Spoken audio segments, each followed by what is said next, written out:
el pasaje me llamaba y me llamaba y me llamaba y me sigue llamando. Y puede calzar dentro de la misma prédica que traemos hoy. Sin embargo, decidí dejarlo de lado y Dios está hace rato como alguien, Dios quiere hablarle esta mañana con esto. Lo voy a leer en una traducción del lenguaje actual. Voy a leer Oseas capítulo 2. Oseas capítulo 2 es una historia donde el Padre Celestial se presenta como esposo de su iglesia, esposa de él. Esta esposa ha sido infiel totalmente. Esta esposa ha hecho lo malo. Esta esposa ha decidido honrar con lo que su esposo le ha dado a otros dioses. Ha decidido honrar con lo que su buen esposo le ha dado, malgastarlo en otros lados, pero nunca tiene para su esposo. Entonces el esposo le lleva ahí a un lugar no tan agradable para que esta persona reaccione. Leo para ustedes. El día que vuelvan, los hombres serán llamados pueblo de Dios y las mujeres serán llamadas compadecidas. Dios también dijo, para mí Israel fue como una esposa, pero me fue infiel y ya no tengo nada que ver con ella. Así que ustedes, israelitas, preséntenla ante los jueces. Que deje de portarse como una cualquiera, que deje de complacer a sus amantes. Si no lo hace, la desnudaré, la mostraré tal como vino al mundo, la rechazaré y no volveré a tener hijos con ella. No tendré compasión de sus hijos porque esos hijos no son míos. Israel se comporta como una desvergonzada. Todo el tiempo anda diciendo, voy a buscar a mis amantes, pues ellos son los que me dan todo lo que me hace falta. Me alimentan, me visten, me perfuman y me divierten.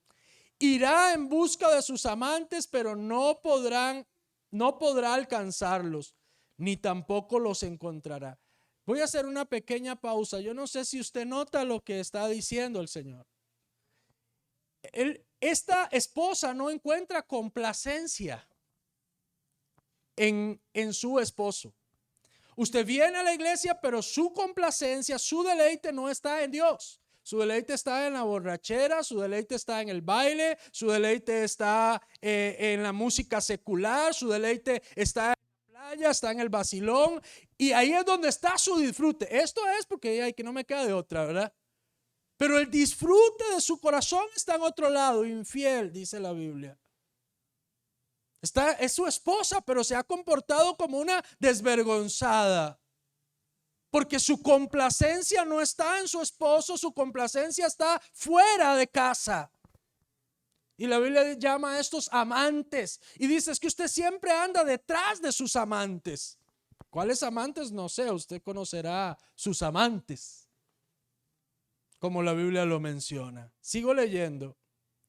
Verso 8. Versos 6 y 7, perdón. Irá en busca de sus amantes, pero no podrá alcanzarlos, ni tampoco los encontrará. Yo voy a encerrarla en una cerca de espinos para que no pueda salir. Allí se pondrá a pensar, me iba mejor con mi primer marido, así que voy a volver con él. ¿Ha oído usted esto, verdad? Hay un refrán que dice que nadie escarmienta por cabeza ajena, ¿cierto? El hijo pródigo no entendió el amor del padre. El hijo pródigo lo tenía todo. Recibía todo el cariño, todo el respeto, todo el reconocimiento. Todo era de él. Sin embargo, él dijo, yo quiero hacer lo que me dé la gana. Y se tuvo que ir, tuvo que llegar a vivir como un cerdo para reflexionar y decir, wow, estaba mejor en la casa de mi padre. Mejor me devuelvo. ¿Cuánto sufrimiento usted podría ahorrarse esta mañana si escuchara la voz de Dios? ¿Cuánto dolor usted puede ahorrarse esta mañana? Espero, como dice la Biblia, que el que tiene oídos para oír, que oiga lo que el Espíritu está hablando a su iglesia. Sigo leyendo. Ella no quiere reconocer que soy yo quien la alimenta, que le he dado todo lo que le falta, hasta oro y plata le he dado, y con ellos se hizo ídolos. ¿Qué está diciendo Dios? Yo he sido el que te he dado todo lo que tienes. Yo he sido el que te he alimentado. ¿Y sabes qué has hecho con eso? Ídolos.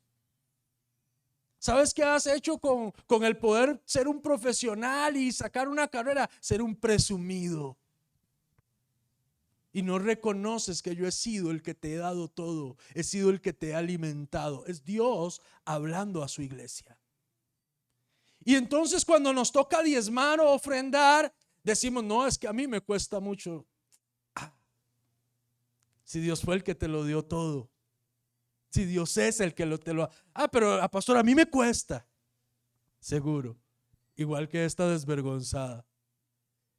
Dice el Señor, ella no quiere reconocer. Escuche la frase como lo dice. Es que no quiere reconocer. ¿Cuántas veces nosotros no queremos reconocer? Y entonces empezamos a llenarnos de justificaciones para no caminar en lo que sabemos que Dios quiere que caminemos. Verso 9. Por eso voy a quitarle todo eso que le he dado. Ay, ay, ay. Ahí se puso serio el asunto. ¿Qué dijo Dios? Sí, usted tiene todo por lindo, por carga. Déjeme empezarle a quitar todo lo que yo le he dado. Y ahí empieza el ¿qué? Ahí empieza el ay, ay, ay. Ahí empieza, ay, ¿por qué a mí, Señor? Si yo voy a la iglesia. Sí, usted viene a la iglesia, pero tienes un montón de amantes, eres un infiel. Usted reconoce a otro Dios por encima de Dios. Usted se ha hecho ídolos con lo que Dios le ha dado. Sigo leyendo. Por eso voy a quitarle todo eso que le he dado. Y ante sus amantes la desnudaré y la avergonzaré. De esta no te vas a salvar. Voy a poner fin a sus fiestas de cada semana, de cada mes y de cada año. Ya no volverá a alegrarse. Ella siempre presume de las muchas higueras y viñas que le han regalado sus amantes, pero yo las voy a destruir y las convertiré en matorrales. Los animales salvajes las devorarán. Cuando visita a sus amantes, se pone joyas y les lleva regalos, pero a mí me tiene olvidado. Por eso le voy a castigar, pues ha adorado a dioses falsos. Yo soy el Dios de Israel y les juro que así lo haré. A pesar de todo eso, llevaré a Israel al desierto y allí con mucho cariño haré que se vuelva a enamorar de mí.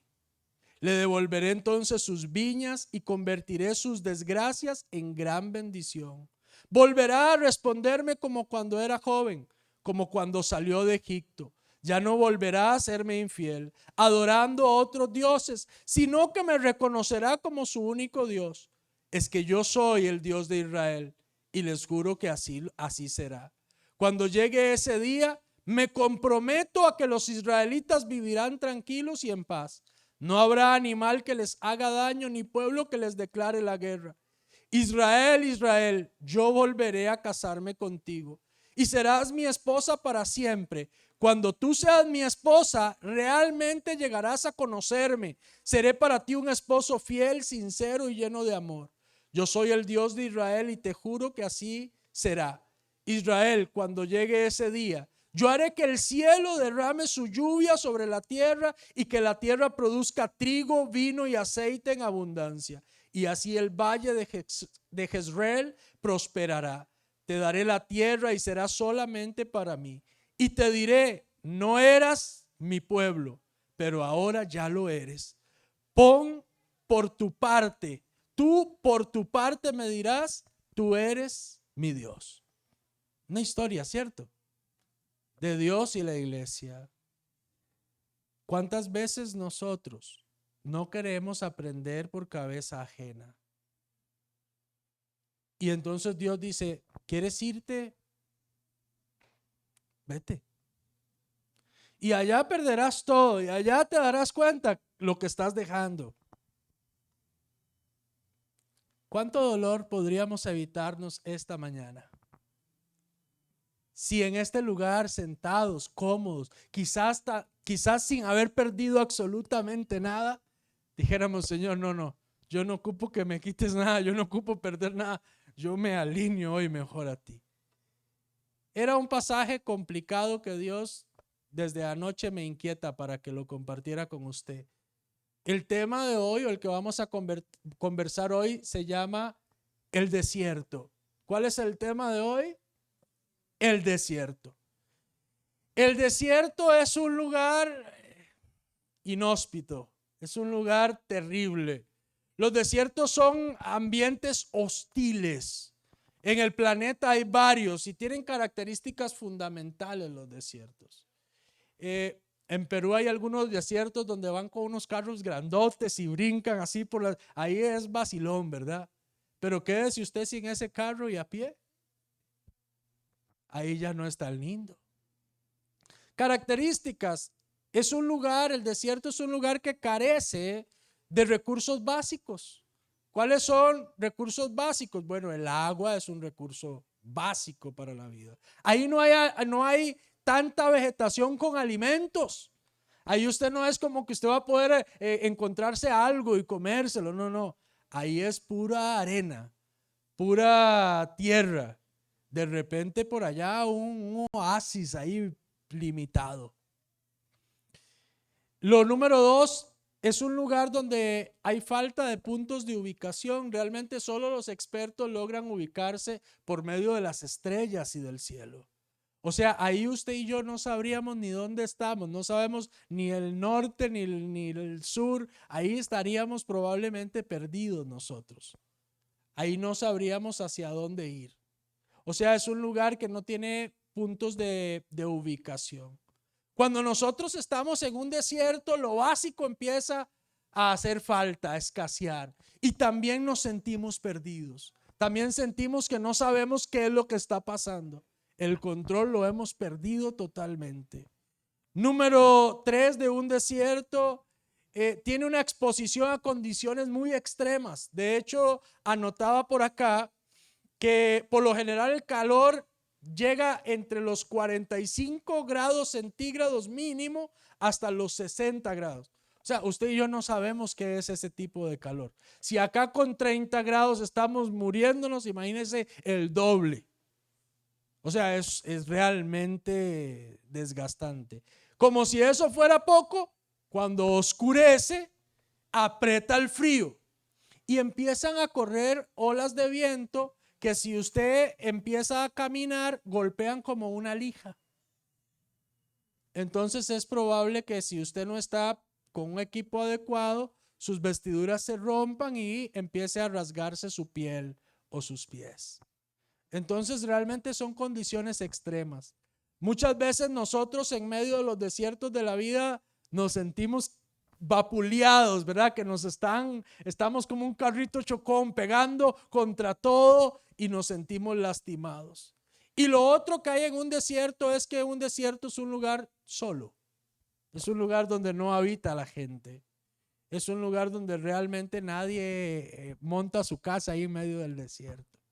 Entonces es momentos también donde nosotros enfrentamos soledad, donde sentimos que el pastor no está, que mamá no está, papá no está, mi hermano, mi amigo, todos me dejaron solo. Cuando estamos atravesando un desierto nos sentimos como solos, nos sentimos desubicados, nos sentimos golpeados, nos sentimos lastimados y probablemente ni siquiera veamos el lugar de salida. Sentimos que la oración no funciona, sentimos que la palabra, el pan de vida no funciona, sentimos que nada tiene sentido o razón. He leído un pasaje tantas veces y por primera vez Dios me permitió ver algo distinto. Lucas capítulo 4, verso 1 y 2. Dice la palabra del Señor. Jesús, lleno del Espíritu Santo, volvió del Jordán y fue llevado por el Espíritu. Quiero que note la primera frase. ¿Cómo estaba Jesús? Lleno del Espíritu Santo. Ok, ¿cómo estaba Jesús? Lleno del Espíritu Santo. ¿quién lleva a Jesús al desierto? El Espíritu Santo. Y entonces uno siempre se pregunta, ¿y para qué el Espíritu lleva a Jesús al desierto? Ya estaba lleno del Espíritu Santo Jesús. O sea, no era como para llenarlo porque ya estaba lleno. De hecho, fue al desierto porque tenía la gasolina para atravesar el desierto. O sea, tenía el tanque lleno.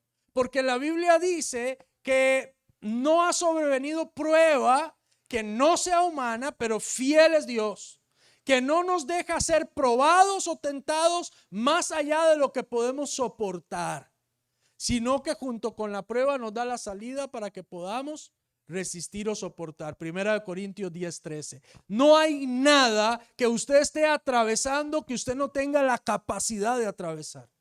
Y Dios lo sabe. Cuando mi hijo hace unos días estuvo en el hospital, Dios sabía que Él había puesto en mí, en mi esposa, la capacidad para superar eso.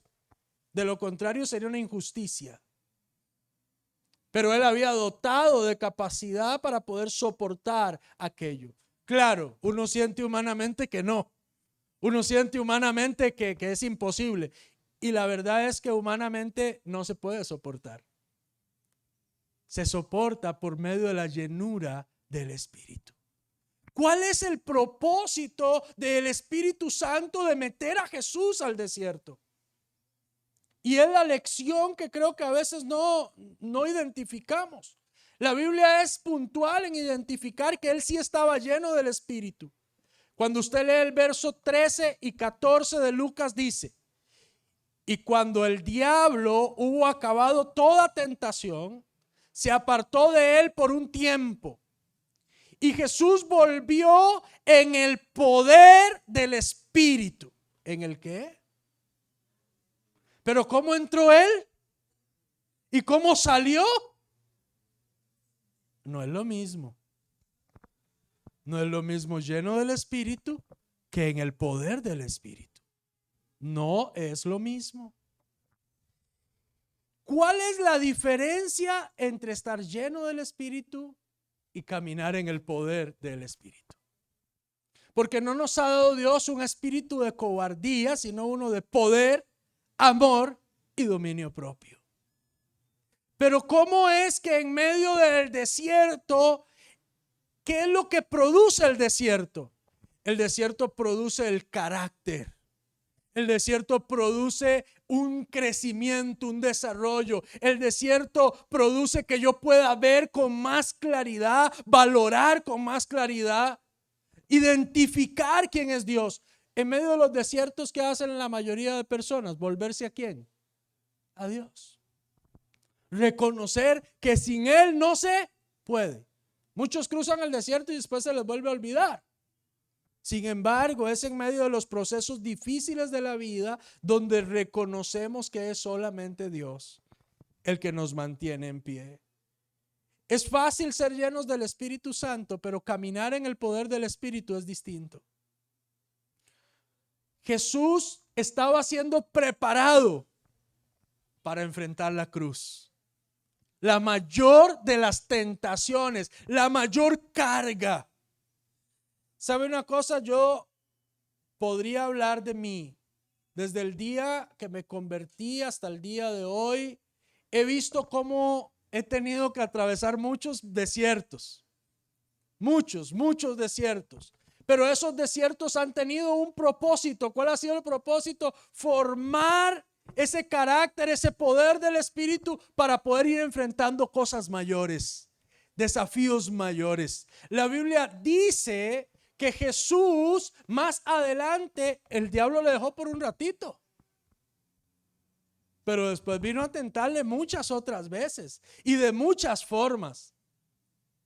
Y nosotros muchas veces rehuimos al desierto.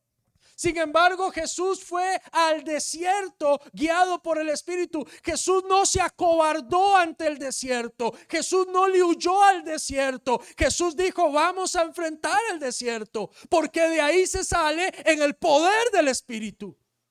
Entramos llenos, pero salimos empoderados. Y entonces él no tiene miedo al desafío. Él no tiene miedo a enfrentar la prueba. Porque su carácter va a ser formado para enfrentar cosas mayores. Si yo dijera hoy, ¿cuántos de ustedes quieren entrar al desierto? Habría un silencio de grillos. Si yo como pastor le digo, el Espíritu nos va a llevar a todos al desierto. Si capaz se vacía la iglesia, no vámonos donde ya entraron a la tierra prometida. ¿Cierto? Porque ninguno de nosotros quiere cruzar el desierto. Sin embargo, el desierto es parte del camino que Dios tiene para todos nosotros. Es parte del camino en el que se forma y se fortalece nuestro carácter en Dios.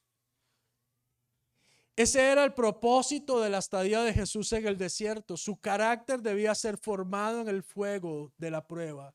Ahí aprendió obediencia, ahí pudo poner en práctica el dominio propio. El desierto preparó la vida de Cristo para enfrentar la cruz. La Biblia dice en Romanos 8:28, y sabemos que a los que aman a Dios todas las cosas ayudan a bien. Esto es a los que conforme a su propósito son llamados. Lo he dicho tantas veces, saber y sentir no es igual. Saber y sentir no es igual. Muchas veces sabemos lo que la Biblia dice, pero sentimos que es distinto. Y yo sé que Dios es bueno, pero siento que Dios no es tan bueno conmigo. Y yo sé que Dios proveerá, pero siento que esta vez no me va a proveer. Y yo sé que Dios abre puertas, pero siento que esta vez no me va a abrir a mí.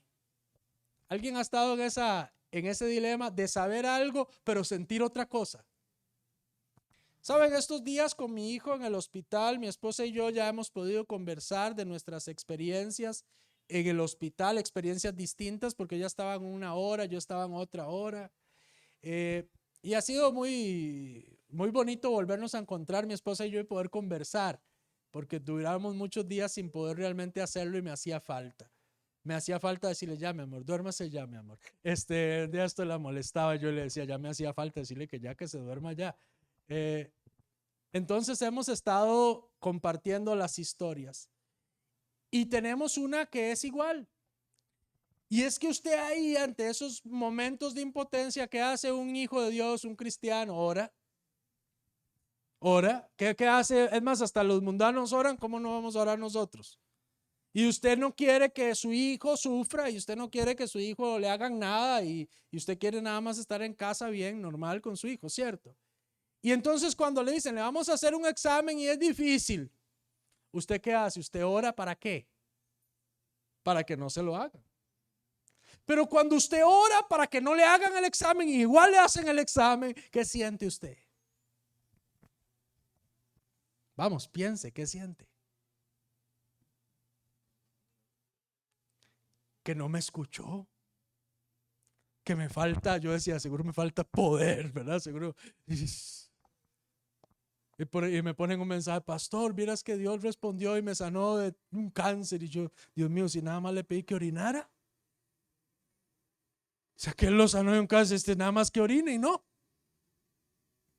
sea, que yo decía, Dios mío, pero o sea, soy yo pedí para que Él respondió, pedí para mi hijo, no responde. ¿Cómo es? ¿Cómo se siente usted? No le estoy hablando de lo que sé, le estoy hablando de lo que siento. No se siente bonito, ¿cierto? Creo que todos nosotros hemos estado alguna vez ahí, en donde sabemos que Dios puede hacerlo, pero sentimos que Dios no quiere hacerlo. Y sentimos impotencia. A nadie, absolutamente a nadie le gustan los procesos. ¿Qué es lo que Dios quiere? Que aprendamos de Él, que lo conozcamos a Él. Filipenses 1:6 dice, estando persuadido de esto, que el que comenzó en vosotros la buena obra, la perfeccionará hasta el día de Jesucristo. Dios tiene un propósito y es formar la vida de su Hijo en nosotros. Es que cada día sea más de Él, menos de nosotros.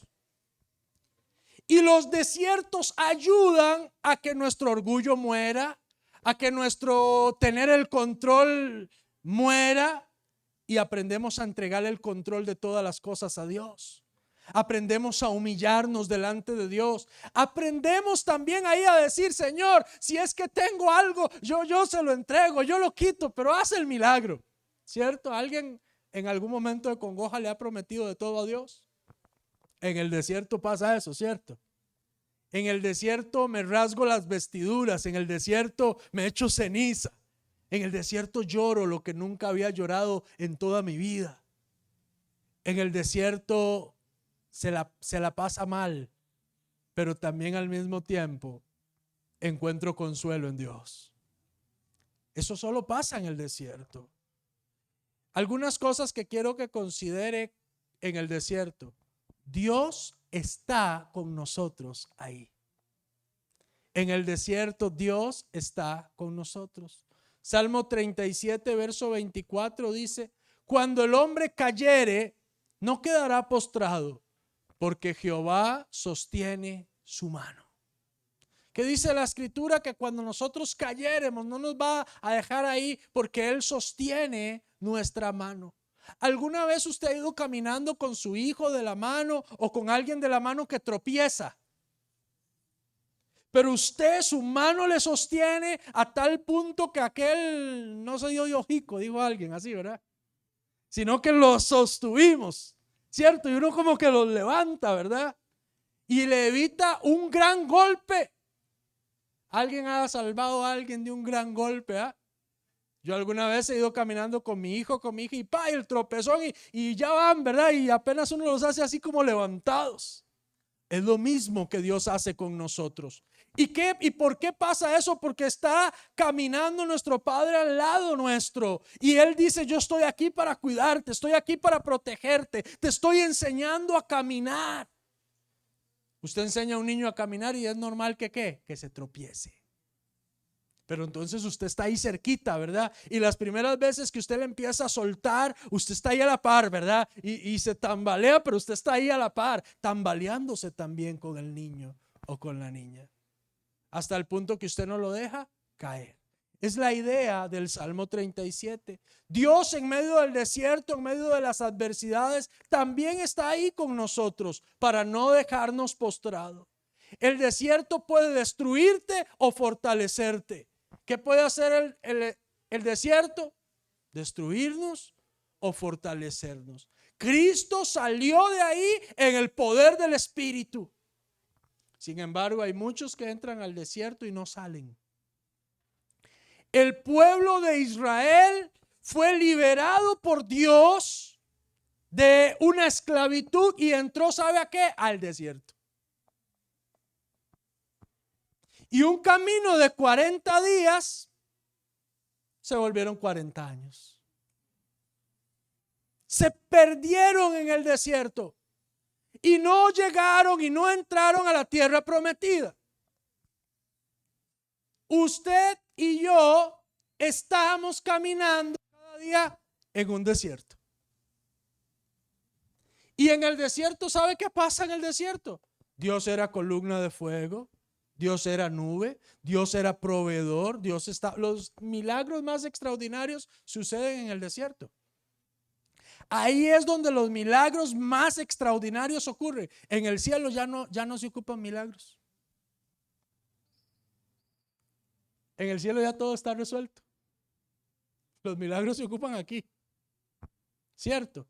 ¿En dónde sucedieron los más grandes milagros? En el desierto. Ahora, ¿sabe por qué fue que esta gente se perdió en el desierto? Dice la Biblia: por la dureza de corazón y su incredulidad. Porque no creyeron a lo que Dios había dicho, no creyeron a lo que Dios había hablado. ¿Y sabe qué hicieron? Levantaron ídolos en el desierto. Dios los había sacado, Dios los había liberado, Dios los había traído, y ahí en el desierto, sin reconocer todo lo que Dios había hecho por ellos, levantaron ídolos. Honraron a los ídolos antes que a Dios. Creyeron más en la vaca de oro que construyeron que en Dios mismo, que había abierto el mar para que ellos cruzaran. Así de absurdos somos usted y yo.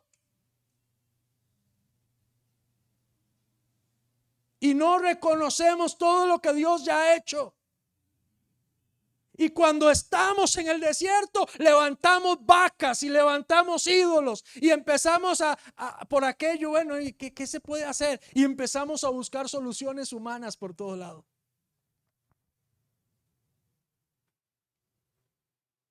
¿Sabe una cosa? Lo voy a seguir diciendo y se lo dije, ayer le decía yo a mi esposa, la vida de Abby, la vida de Abraham, la vida mía es de Dios. ¿De quién es tu vida? Cuando la vida de mis hijos es de Dios, y yo creo que Dios es bueno, y yo creo que Dios es fiel, y yo creo que Él es toda la sabiduría, y yo creo que Él no hace nada en contra mía para lastimarme, y la vida de mi hijo es de Él, ¿por qué preocuparme? Me angustio como humano, me angustio como padre. Sin embargo, tiene que haber una ¿qué? Una confianza, un descanso en que Dios sabrá por qué está pasando eso. Y aunque yo no lo entienda, yo creo que si Dios lo está permitiendo, algo bueno Dios va a producir de esto. Porque dice, sabemos que a los que aman a Dios, todas las cosas les ayudan a bien. Muchos de ustedes no saben, me tocó ir el lunes, el martes y el miércoles hasta el mediodía al hospital otra vez. Qué lindo, ¿ah?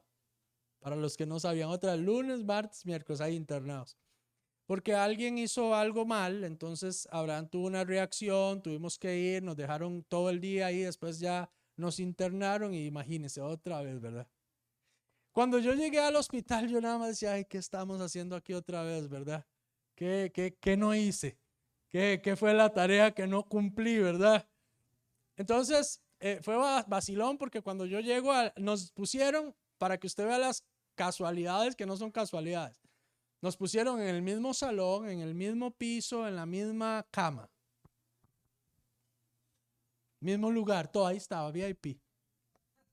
Cuando el personal se disculpó muchas veces porque había sido un error de ellos, el hecho de que yo tuviera que haber regresado ahí. Entonces era así como, perdone, vea, es que no, bueno, ya hay toda la historia. Sin embargo, había una persona en la última cama, o en la primera cama más bien, nosotros estábamos en la última, que era la única persona que seguía ahí. Ella y una niña que le había picado una culebra en el pie y estaba complicada desde hacía días. Todos los demás ya no estaban.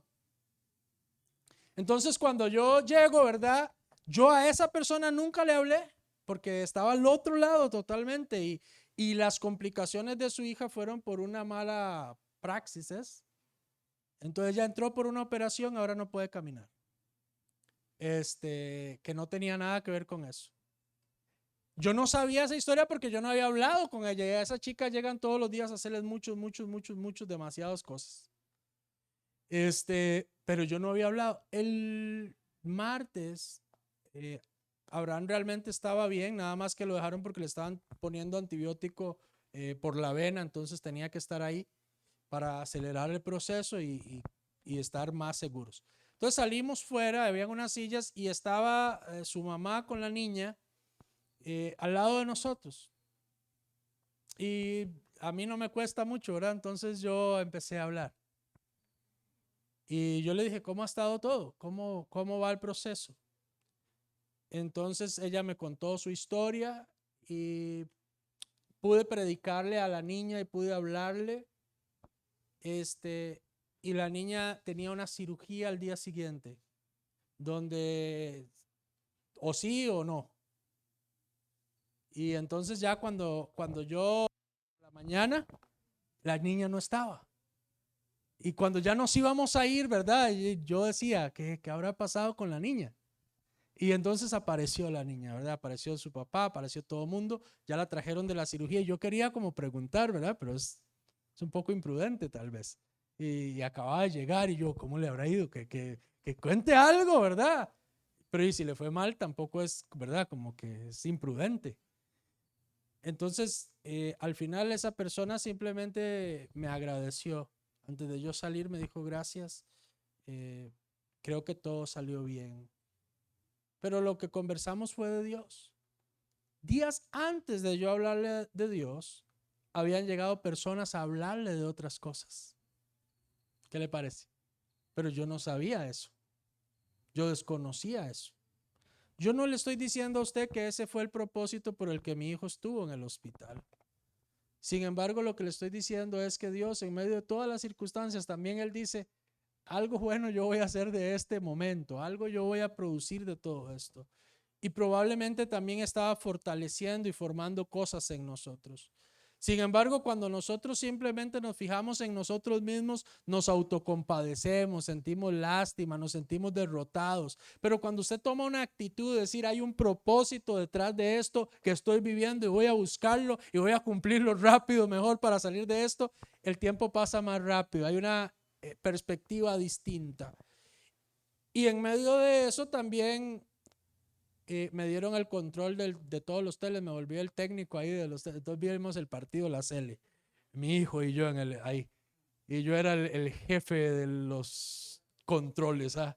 Entonces fue divertido. Entonces mi hijo ayer le contaba a mi hermano, le decía, y es que papi puso el partido en todos y arregló el tele. Y él estaba orgulloso de su papá. Yo lo único que hice fue encenderlo y ya, pero él dice que los arreglé y todo el mundo vio el partido porque nosotros nos dieron ese permiso.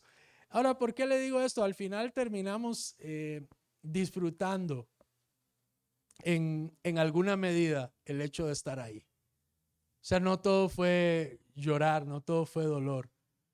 Creo que también los desiertos, los finales de los desiertos son así. Dice la Biblia que al final de los días de ayuno y de todas las tentaciones vinieron los ángeles del Señor y entonces empezaron a sustentar a Jesús y le alimentaron. Porque detrás de los procesos duros también hay recompensas. Recompensas que Dios tiene y está ahí como papá orgulloso diciendo, wow, yo sabía que lo ibas a lograr. Aquí está, te compré un regalo, estaba esperando, yo sabía que lo ibas a lograr. Y entonces también eso tiene que darnos una actitud de saber que nuestro Padre está al otro lado también. No está solamente con nosotros en medio, sino que también está como papá orgulloso al otro lado esperándonos. No sé si con flores o chocolates o un carro, no sé, pero Él está ahí esperándonos al otro lado para felicitarnos, porque Él sabía que nosotros podíamos y lo íbamos a lograr. Apóyate en Dios, apóyate en Cristo. Hebreos capítulo 11 verso 27 dice, por la fe dejó a Egipto, no temiendo la ira del rey, porque se sostuvo como viendo al invisible. ¿Como viendo a quién? ¿Usted ve a este hombre invisible que está al lado mío? No, porque es invisible, ¿verdad? Nadie lo alcanza a ver. Asimismo, dice la Biblia que Moisés caminaba como viendo al invisible.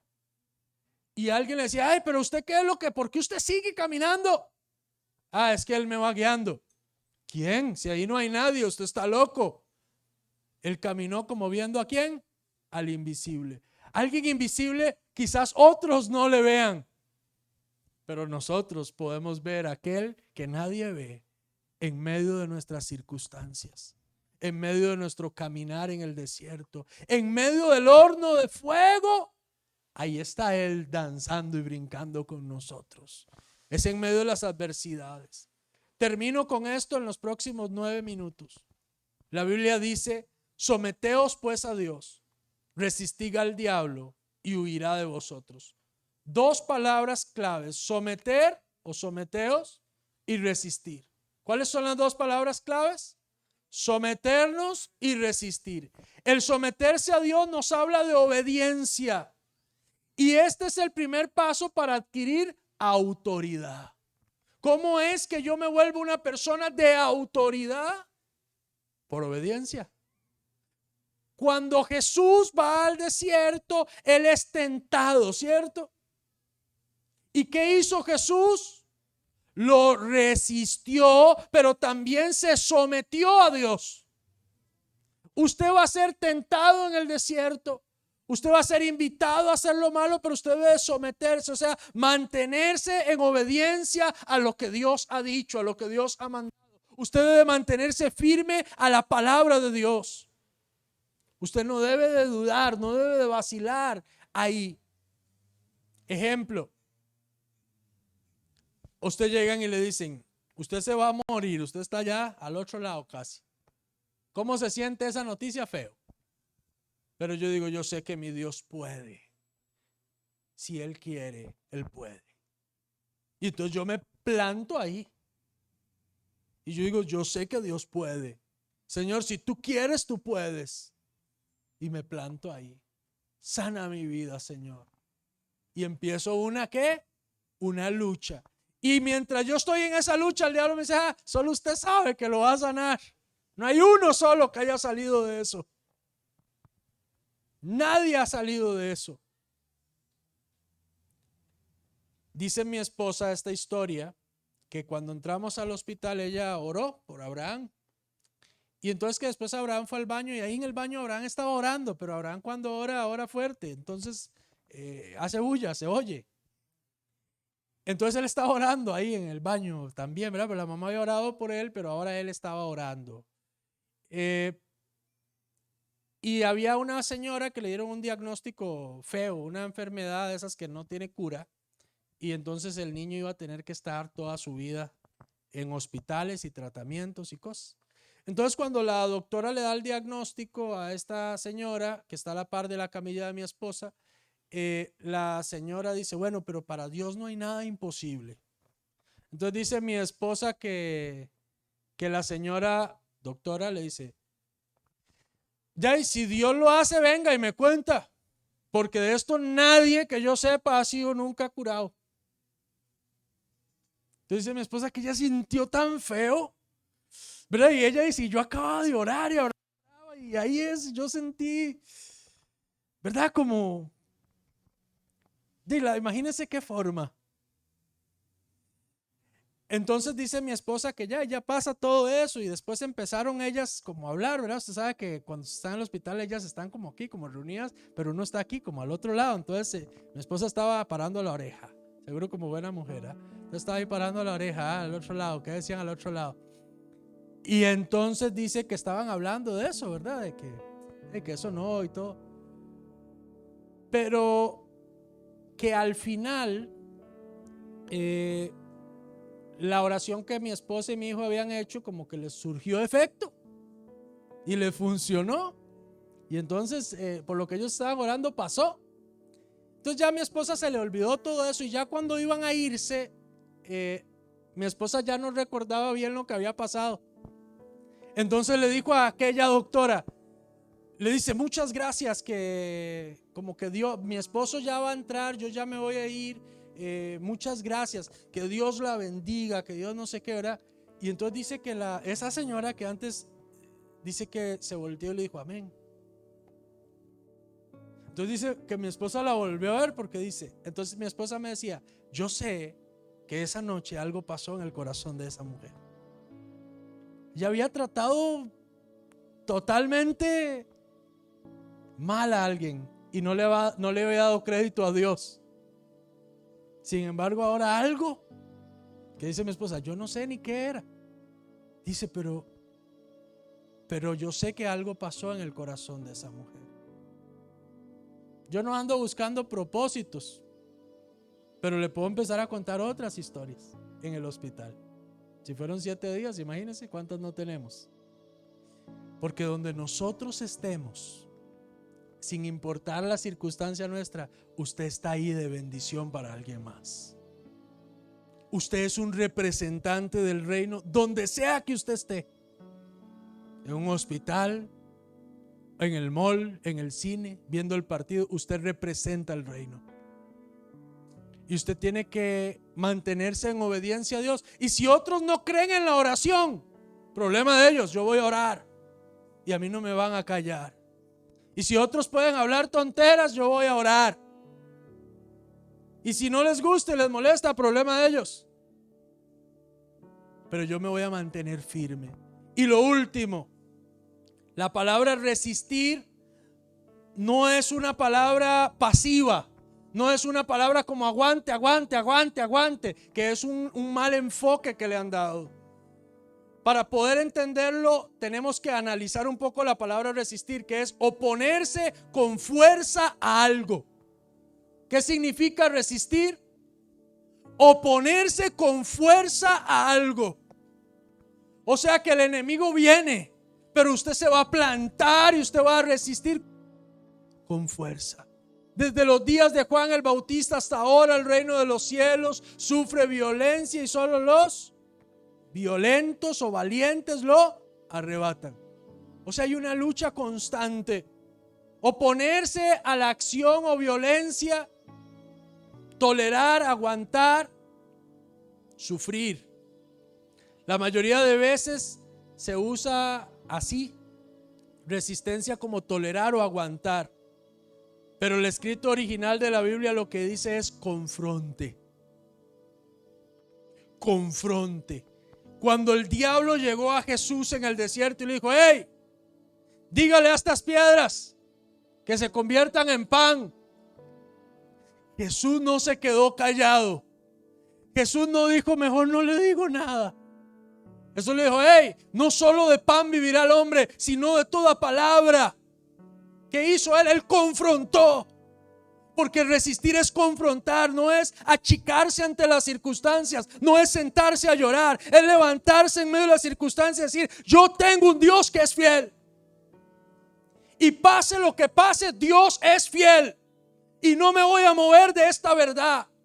Y si usted quiere me puede matar, pero ¿sabe qué? Dios es fiel.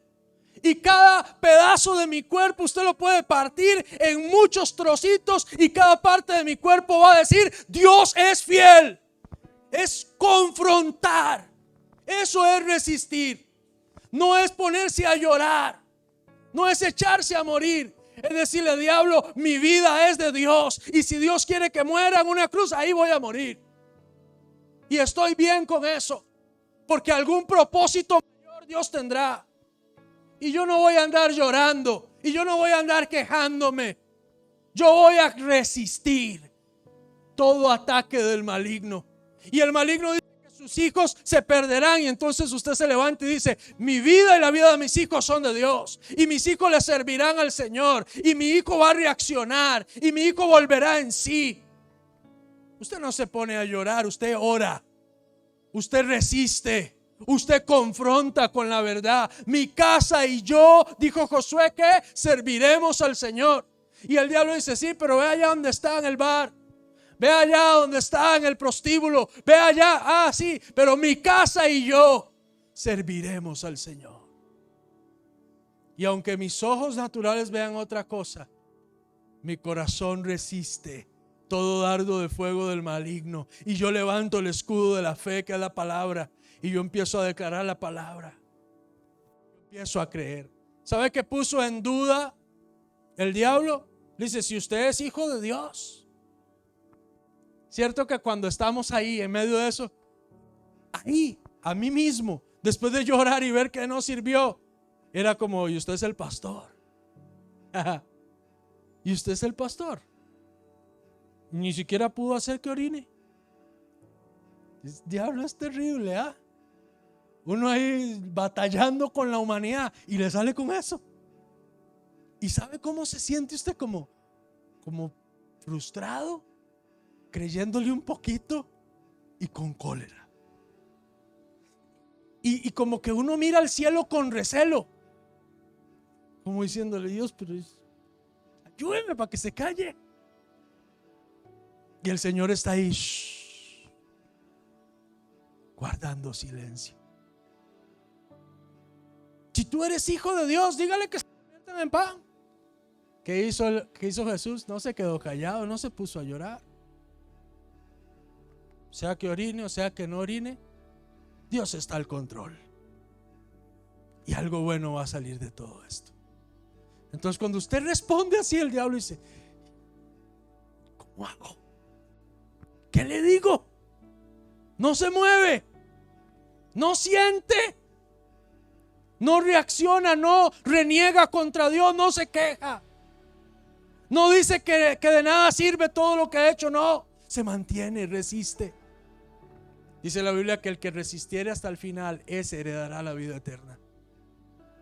La resistencia no va. Si usted resistió ayer, lo felicito, pero hoy hay que resistir. Y mañana también. Termino con Judas capítulo 1 verso 3.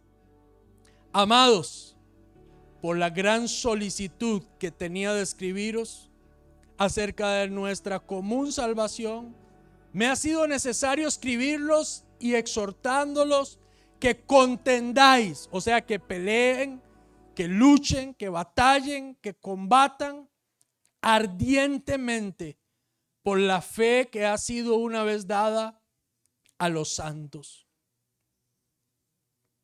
¿Sabe qué significa lo que Judas le está diciendo? Le está diciendo: usted y yo vamos a tener que luchar más veces de las que pensamos contra el maligno. Vamos a tener que resistir. Usted necesita conocer la palabra. Usted necesita saber quién es Dios. ¿Sabe cuál es el mejor lugar para conocer a Dios? El desierto. Y Job dijo en medio de un desierto terrible: de oídas te había oído, mas ahora mis ojos te ven. Y Esteban está muriendo apedreado y él dice: ahora veo el cielo que se abrió y a Dios sentado en el trono. ¿Está viendo? Porque en el desierto nosotros vemos con más claridad quién es quién. Pero en el desierto también nos podemos perder y renegar y quejarnos. Yo le invito a que usted haga una declaración conmigo. Fácil. Leo un versículo, vamos, póngase sobre sus pies.